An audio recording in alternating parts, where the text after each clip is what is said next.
ታሳስ ገብርኤል ሲመጣ በተለይ የመልኩ እዩ ጩፋና ዮናታን አክሊሉ ያንቀሸቅሻቸዋል። በቃ የሆነ ነገር ያማቸዋል። ሁሉ ያምራቸዋል። በነገራችን ላይ የተቀያየሩ ከፓስተርነት ወርደው ወደ ጋዜጠኝነትም የፖድካስት አዘጋጅ መሆን ያምራቸዋል። መርካቶ አካባቢ የሚሰሩ አሉ፣ በየገዳማቱ የሚሰሩ ባለሙያዎች አሉ። ብዙ አይመቸኝም። ይሄ ሜሪ ብሎ የሚጀምረው ነገር አይመቸኝም። እመብርሃንን የሚጠሉበት መንገድ ያስደነግጠኝ። ኦርቶዶክሳውያን ኃጢአት ብለው የሚፈርዱብን ማርያምን መውደዳችን። እኛ የቅዱስ ገብርኤልን በዓል ስናከብር ይነቅፉናል፣ ራሳቸው ግን የኮሮናን በዓል ዓመታዊ በዓል ያከብራሉ። የሃይማኖት ጎራ ለማስያዝ ሀገርን እንደዚህ አይነት የዘመን መጨረሻ ታሪ ሰላም ጤና ይስጥልን ክቡራን ተመልካቾቻችን እንደምናላችሁ። ይህ ነጋሽ ሚዲያ ነው። ጋዜጠኛ ነጋሽ በዳዳ ነኝ። ከኔ ጋር ቆይታን ስለምታደርጉም እያደረጋችሁ ስለሆነም ከልብ ነው የማመሰግነው። ሰላም እግዚአብሔር ከሁላችን ጋር ይሁን። እንግዲህ ሊቀ መላኩ ቅዱስ ገብርኤል ዓመታዊ ክብረ በዓል እጅግ በሚያስደንቅ በሚያስገርም መልኩ የእግዚአብሔር ክብር በተገለጠበት ሁኔታ በሁሉም የሀገራችን ቦታዎች ተከብሮ ውሏል። ነገሩ ግን ከዛ ጀርባ ነው። ከቅዱስ ገብርኤል ንግስ ጀርባ ያለውን ጉዳይ ግን እንመለከታለን። መናፍቃን እየተንጨረጨሩ ነው። ልክ ቅዱስ ገብርኤል ሊነግስ ሲል የሆነ ሰይጣን አለ የሚነሳባቸው፣ ያንዘረዝራቸዋል፣ ሁሌ ይቧጭራሉ። ሲላቸው ባለካራቲስቱ የሆነ ጊዜ ይናገራል፣ ሲለው ደግሞ የድሃ እንባን እንደዚሁ ቀምቶ ቸርች የገነባው ግለሰብም ሳይቀር የሊቀ መላእኩን ክብር ዝቅ ለማድረግ ይጋጋጣል። አሁን ደግሞ በስነ ምግባር ጉድለት ከቅድስት ቤተክርስቲያን የተለየው በራሱ ድክመት ከክህነት የተባረረው ዛሬ ላይ ደግሞ የሃይማኖት ሰባኪ ነኝ ብሎ ታቦቱን እንደዚሁ እንጨት ነው ብሎ ይናገራል። እኛስ ወርቅ ነው አላልንም። አዎ እንጨት ነው፣ የክርስቶስ ስጋው የተቆረጠበት። አንተ ሽንኩርት የሚከተፍበትን ብለህ ለማጣጣል ነው የፈለግከው፣ ሌላው ነገር አይደለም። በፍጹም በምንም ተአምር አይደለም። እኛ ጋር ጸበሉን ያናንቁና እነሱ ጋር ከገበያ የሚገዛውን ዘይት የተጸለየበት ብለው ያመጣሉ። እኛ ጋር ዳቤውን አልበላም ያለ እዛ ሶፍት ሲበላ እንመለከተዋለን። እኛ ጋር ይንቀጥል እንዲያልን። ስለዚህ ፓስተር ትዝታው ምን አንጨረጨረው የሚለውን ጉዳይ ዛሬ በደንብ እንመለከታለን። ያው መልአኩ ዓመታዊ ክብረ በዓሉ ሲመጣ አያስችላቸውም አለ የሆነ ነገር የሚያንዘፈዝፋቸው። ወቅት ጠብቀው ጊዜ መርጠው የታሳስ ገብርኤልን በእነሱ ቤት ማደብዘዛቸው ነው። እኔ የሚገርመኝ በሃይማኖታዊ በህዝባዊ በዓለም ሀገሪቱ ካላንደር ከምትዘጋው በላይ ደምቆ ሲከበር የነበረ በዓል ነው። የሚገርመው እኮ በሀገር ውስጥ ብቻ አይደለም በውጭ ዓለማትም ጭምር ይሄው ነው። ለምን ሰንበት ላይ ነው የዋለው? የሚገርመው ነገር ሀገሪቱ በካላንደር ዘግታ ካወጀችው በላይ በዓል በላይ የደመቀ ክብረ በዓል ነበረ የሊቀ መላኩ ቅዱስ ገብርኤል። በዚህ ጉዳይ ላይ በደንብ እንነጋገራለን። ክቡራን ተመልካቾቻችን ከኔ ጋር ቆይታን አድርጉ። የሙታንሳ ማር ቅዱስ ሚካኤል አንድነት ገዳም አባቶቻችንን መልእክት እንዲሁም የአንጎለላ ጽራሪያም ሰሚነሽ ኪዳነ ምሕረትን ጥሪ ሰምተን ስንመለስ ፓስተር ትዝታው ሳሙኤል ምን አንጨረጨረው ብለን እንጠይቃለን። መልካም ጊዜ። የሃይማኖት ጎራ ለማስያዝ ሀገርን እንደዚህ አይነት የዘመን መጨረሻ ታሪ ሚዲያ አይነት ሰዎች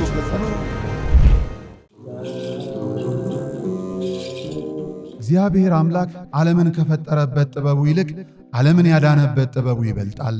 በእኛ ዘመን ደግሞ በገዳም ያሉ መነኮሳት ከሚደርስባቸው ምድራዊ ፈተና በበለጠ የሰማዩ ቤታቸውን በመናፈቅ የሚያደርጉት ተጋድሎ እጅጉን ያስደንቀኛል።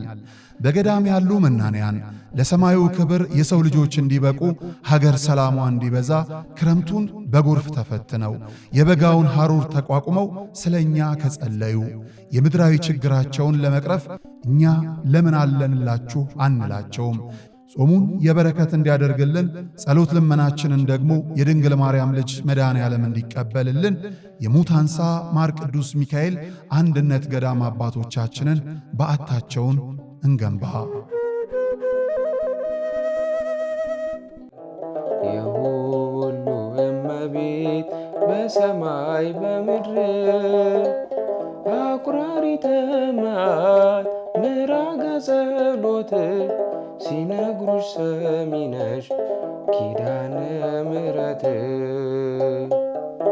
የዘመን ብዛት ያስጌጣት የጸጋ ሙላት ያልተለያት ለፈውስ ድህነት የምትጣራ ወደ ሰሚነሽ ኪዳነ ምሕረት ለመሄድ ማነው ባለተራ?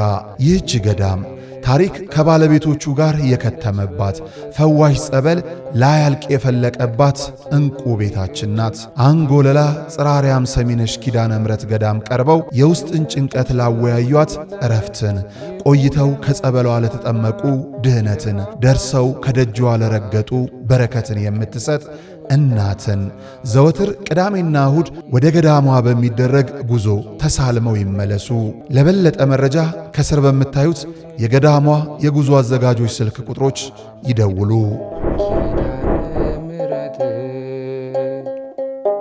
የሃይማኖት ጎራ ለማስያዝ ሀገርን እንደዚህ አይነት የዘመን መጨረሻ ተሳሪ ነካሪ ሚዲያ አይነት ሰዎች ክቡራን ተመልካቾቻችን ተመልሰን ተገናኝተናል። እንግዲህ የትን ያከበራችሁት የታኅሳስ ገብርኤል፣ በቁልቢ ገብርኤል፣ በዋሻው ገብርኤል፣ በሐዋሳ ገብርኤል፣ በብዙ ቦታ አስኮ ገብርኤል፣ ግቢ ገብርኤል፣ ንገሩኝ እስቲ በየትኛው ገብርኤል ነው? ገብርኤል እያላችሁ እስቲ ጻፉ ያላችሁበትን ቦታ። እኔ እንዳጋጣሚ እንግዲህ ያከበርኩት በዋሻው ገብርኤል ነው፣ በሸገር ሲቲ ገላን ክፍለ ከተማ ማለት ነው፣ ገላን ከተማ ላይ እና በጣም ጥንታዊ ቤተክርስቲያን ነው ያደብር።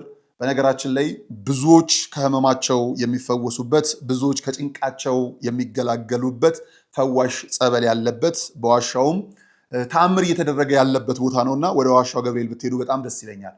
ታኅሳስ ገብርኤል ሲመጣ በተለይ የመልኩ እዩ ጩፋና ዮናታን አክሊሉ ያንቀሸቅሻቸዋል። በቃ የሆነ ነገር ያማቸዋል። የሆነ ነገር ካልሰሩ፣ የሆነ ነገር ካልተናገሩ አያልፍም ይባል።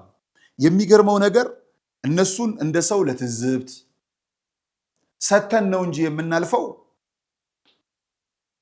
የረባ ምላሽ እንኳን መልሰን አናቅም። ግን እንደው እንደ ፈን ስለሆነ አንዳንድ ጉዳይ እናንሳ ብዬ ነው።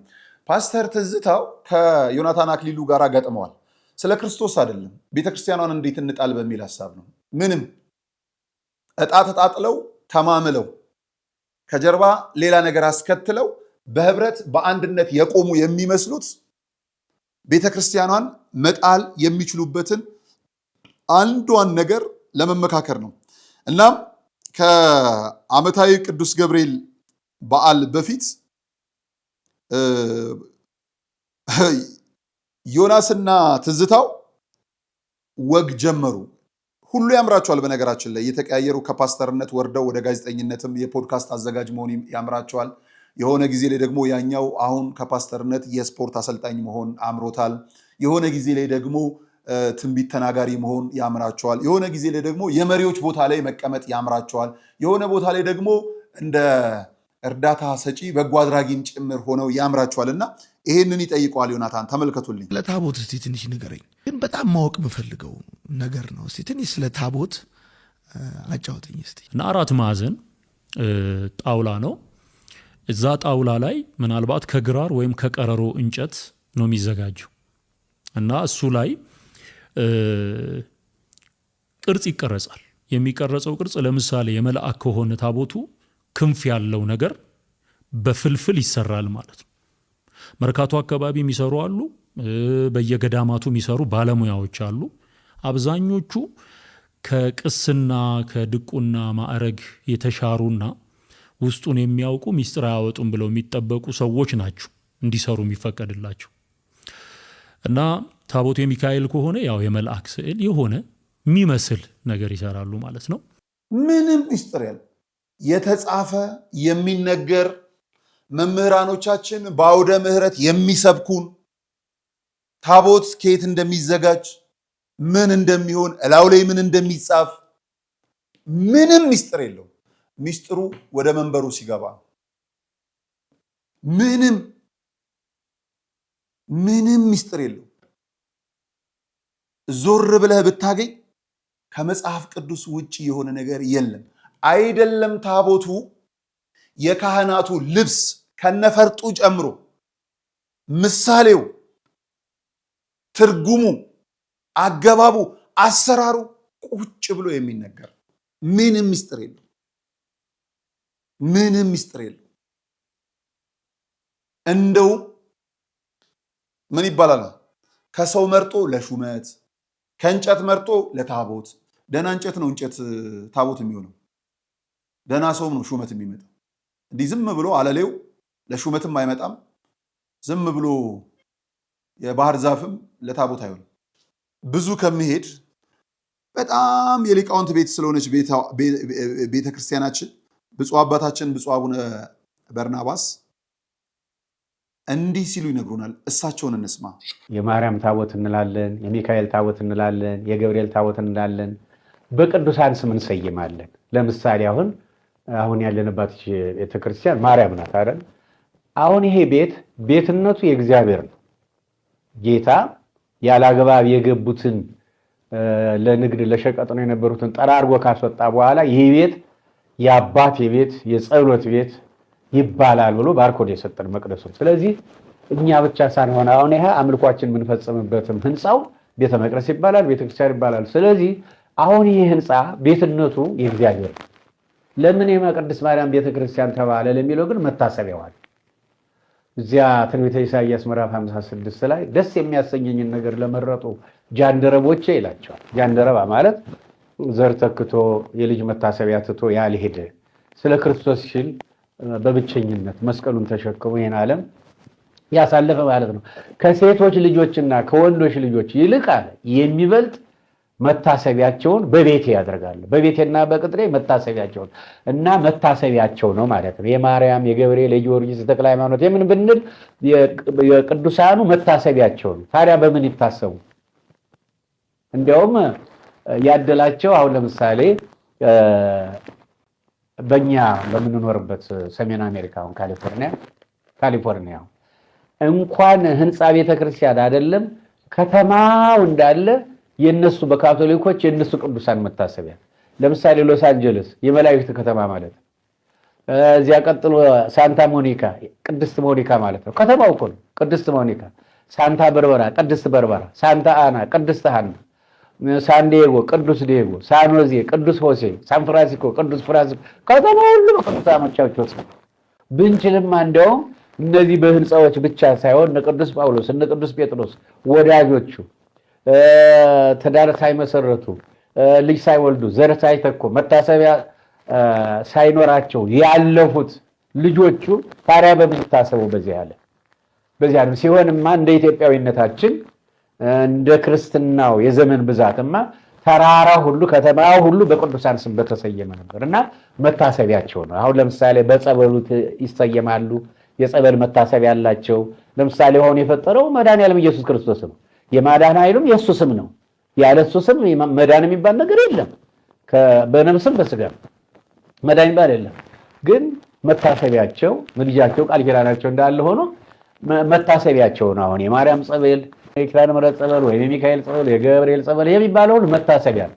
የጽዋ ማህበር አለ ለምሳሌ የማርያም የጽዋ ማህበር፣ የገብርኤል የጽዋ ማህበር፣ የጊዮርጊስ ይህ መታሰቢያቸው ነው። የተኛን ቢቀሰቅሱት አይሰማም ስለሆነ ነው እንጂ እውነታው ይሄው ነው። በነገራችን ላይ የሚያሳዝነው ነገር እንግዲህ ስለ ታቦቱ ለማራከስ ይጋጋጥ የነበረው ሰውዬ የእውቀቱ ጥግ ይሄ ነው። ተመልከቱት። ለምን አስፈለገ? ራሱ ገና የሚል ኮንሰፕት የለም። ባይዘው በኢትዮጵያም የሚታሰበው በዓሉ ሲደርስ እንነጋገራለን።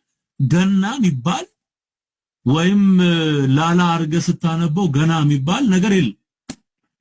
የኢየሱስ ክርስቶስ ልደት ከሆነ የኢየሱስ ክርስቶስ ልደት ነው። ክሪስመስ የሚለው ቃል አሁን እኔ ሜሪ የሚለውን ፖስተሩ ላይ አልተጠቀምኩም። ብዙ አይመቸኝም። ይሄ ሜሪ ብሎ የሚጀምረው ነገር አይመቸኝም። ሌላ ነገር ያለው ነው የሚመስለኝ ክሪስመስ የሚባለው። ሜሪ ምንም የሚጠቅመው ነገር የለም። ክሪስመስ ብቻ። በጣም የእውቀት ድርቀት የተመታ ሰው ነው። እውነተኛዋን ቤተክርስቲያን ለማርከስ በህብረት የቆሙት። በጣም የሚያሳዝነኝ በዚህ ጊዜ ላይ ህግ ኖሮ የሚዳኝ ዳኛ ተቀምጦ የሚፈርድ ባይኖርም ሰው ራስን የሚያህል ትልቅ ነገር ተሸክሞ እንዴት ህሊና ያጣል? እንዴት ህሊና ያጣል? እንደ ቀትር ጥላ ስሩ የሚርመሰመሱ ክፋት በልባቸው የነገሰ በእጃቸው ምንም ተስፋ የሌለ የጥፋት ኃይሎችን ተው የሚል የህግ አካል አለመኖሩ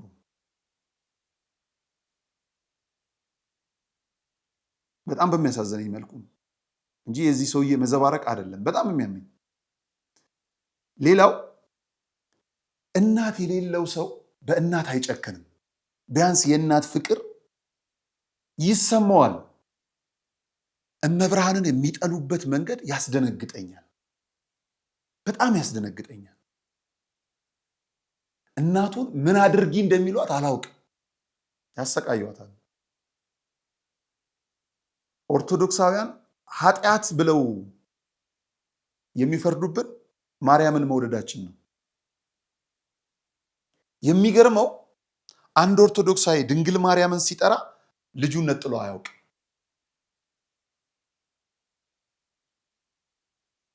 እመብርሃንን የሚያነሳው ልጁን ስለሰጠችን ነው።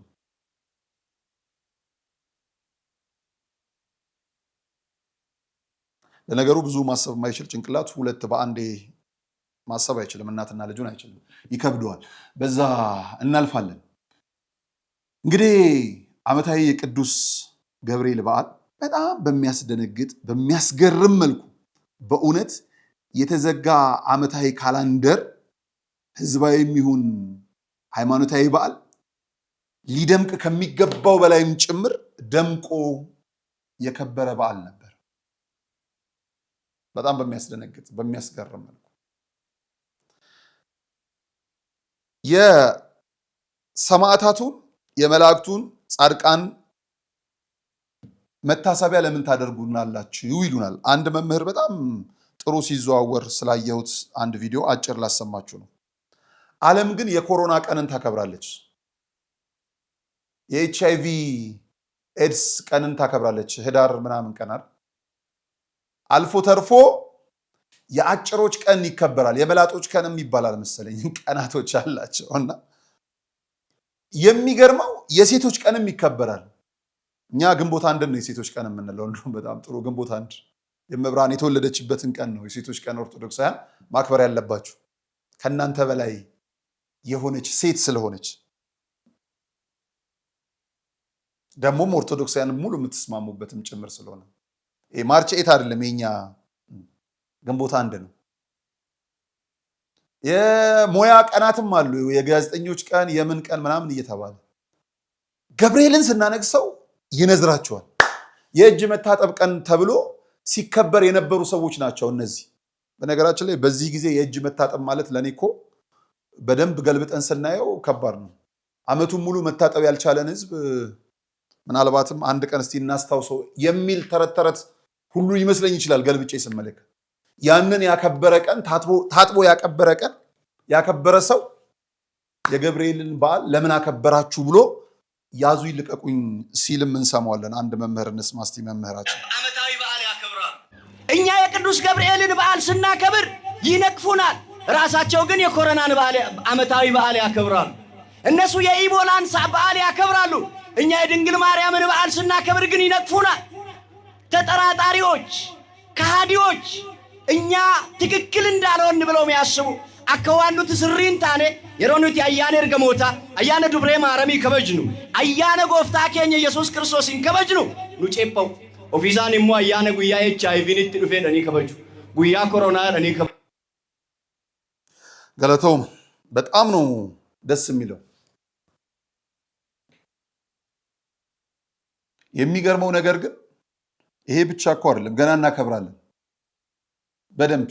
እስኪ ነዝራቸው ደግሞ ደስ የሚለው ነገር ሐምሌ ገብርኤልም የሚውለው እሁድ ቀን ነው። ክቡራን ተመልካቾቻችን ገና ነው፣ በደንብ ነው የምናከብረው። ሐምሌ ገብርኤል ራሱ የሚውለው እሁድ ቀን ነው፣ በሰንበት ነው። የመብርሃንንም ቀን እናከብራለን። ገና ጥር 21 አስተርእዮዋለን እኮ ሰባር አጽመዋለን ጥር 18 ላይ ኪዳነ ምሕረትን ከፍ እናደርጋለን። የካቲት ላይ አባታችን አለ መጋቢት እንሄዳለን። አለፍ አለፍ እያልኩ ነው የምነግራችሁ። ሰማዕቱን ደግሞ እንሄድበታለን። ሚያዝያ ላይ የእመቤታችንን ልደት ግንቦት 1 አለን። ሊቀ መላኩ አላውንም ቅዱስ ሚካኤል ሰኔ ላይ ሐምሌ ላይ ስንሻገር ደግሞ እንደዚሁ ቅዱስ ገብርኤል እናገኛለን። ነሐሴ 16 ድጋሜ የሚገርም በዓል ላውም በሱባኤ ፈታሄ ማህፀን ሩፋኤልን እናከብራለን። ጳጉሜ 3 መስከረም 1 ላይ ኤልያስ እንገኛለን። ዘመን መለወጫችን እና በጣም ያስገርማል። እነዚህ ሰዎች ምን እንደሆነ አላቅምና ንዝረታቸው ይጨምራል፣ የኛም ምስጋና አብሮ ይጨምራል። እንደ ሌላው ጊዜ መመለስ ስላስፈለገ አይደለም፣ መንገር ስለሚያስፈልግ ነው። ደው አንዳንድ ማውራት የምንፈልጋቸው ነገር ነበሩ። ዓላማዎቹ ትንሽ ይቆይ ብለን የምንቀይረው ነገር የለም። አዎ የለም። አሁን ወቅት ጊዜ የናንተ ሆኗል። በምን እግዚአብሔር ያውቀዋል። እንደ ወንዝ ዳር ቄጤማ ጎንበስ ያስፈልጋል። ምንም ጥርጥር የለው። ይቀጥላል፣ አይሄድም። የሆነ ቦታ አለው። ፈራጅ ንጉስ፣ ቆሞ የሚያስቆም ወታደር፣ የሚገዛ ህግ፣ የሚታዘዝ ህሊና ይመጣል። ያኔ እናወራዋለን። ትዜ ሰላም እግዚአብሔር ከሁላችን ጋር ይሁን። መልካም ጊዜ። የሃይማኖት ጎራ ለማስያዝ ሀገርን እንደዚህ አይነት የዘመን መጨረሻ ታሪ ነጋሪ ሲያለም ትልቃች ሚዲያ እዚህ አይነት ሰዎች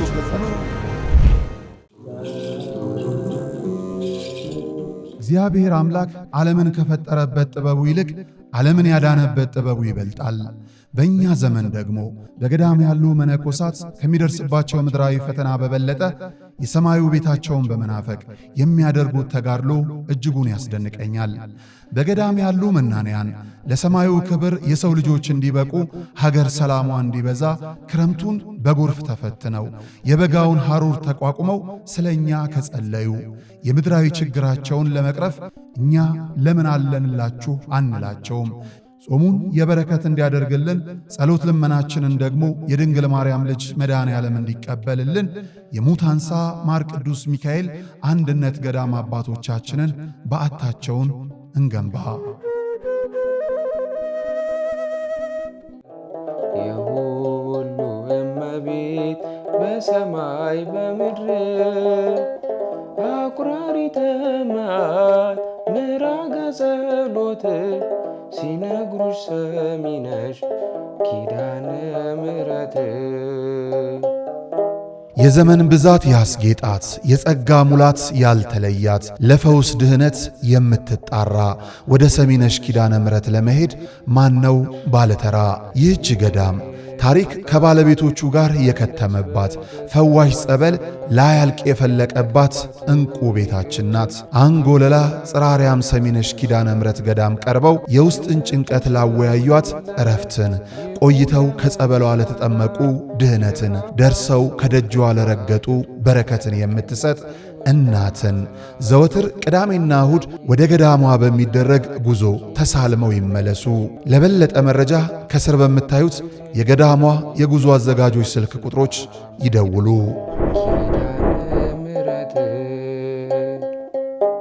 የሃይማኖት ጎራ ለማስያዝ ሀገርን እንደዚህ አይነት የዘመን መጨረሻ ታሪ ነጋሪ ሲያለም ትልቃች ሚዲያ እዚህ አይነት ሰዎች